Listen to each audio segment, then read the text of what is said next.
Seed access రోడ్లకు సంబంధించి ఏదైతే ఉందో సీడ్ యాక్సెస్ రోడ్లకి భవిష్యత్తులో వాటర్ ప్రాబ్లం వచ్చినా ఎలాంటి ఇబ్బంది లేకుండా రాష్ట్ర ప్రభుత్వం ఏదైతే ఉందో డ్రైనేజ్ నిర్మాణ పనులు అయితే శరవేగంగా జరుగుతుంది. ఏదైతే ఉందో సీడ్ యాక్సెస్ రోడ్లకి ఇరువైపులా 3 మీటర్ల వెడల్పులో సంబంధించినటువంటి యొక్క డ్రైనేజీ జరుగుతుంది. ఈ 3 మీటర్ల వెడల్పులో డ్రైనేజీ తీస్తే దాంట్లో 2 మీటర్లు సంబంధించి డ్రైనేజీకి సంబంధించినటువంటి అండర్ డ్రైనేజీగా నిర్మాణం అయితే పనులు అయితే జరుగుతున్నాయి.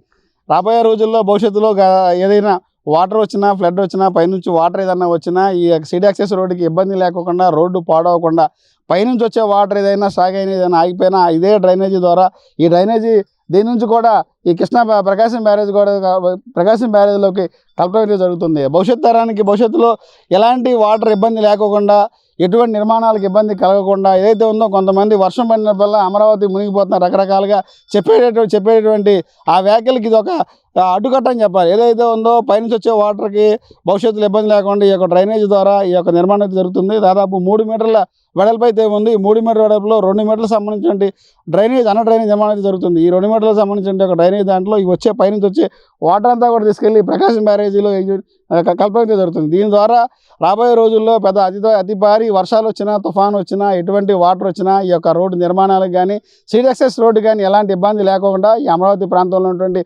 ఎవరైతే ఉన్నారో భవిష్యత్తులో నిర్మాణాలు చేసేటువంటి నిర్మాణాలు కానీ ఎలాంటి ఇబ్బంది లేకుండా ఈ యొక్క డ్రైనేజ్ అనేది ఎంతగానో ఉపయోగపడుతుంది. ముందస్తుగా ఇలాంటి డ్రైనేజ్ నిర్మాణాలు చేయడం వల్ల భవిష్యత్తులో సీడ్ యాక్సెస్ రోడ్డుకి ఎలాంటి ఇబ్బంది అయితే ఉందో ఈ ప్రాంతానికి కూడా ఏ వాటర్ పడినా సరే అక్కడ నుంచి మ్యాన్హోల్ ద్వారా ఈ యొక్క డ్రైనేజ్ ద్వారా ముందుకి ప్రకాశం బ్యారేజ్ అయితే కలపడం అయితే జరుగుతుంది. ఇది ఇక్కడ పరిస్థితి. కెమెరామ్యాన్ నానితో రాజ్ కమల్ పెరుమాక నుంచి.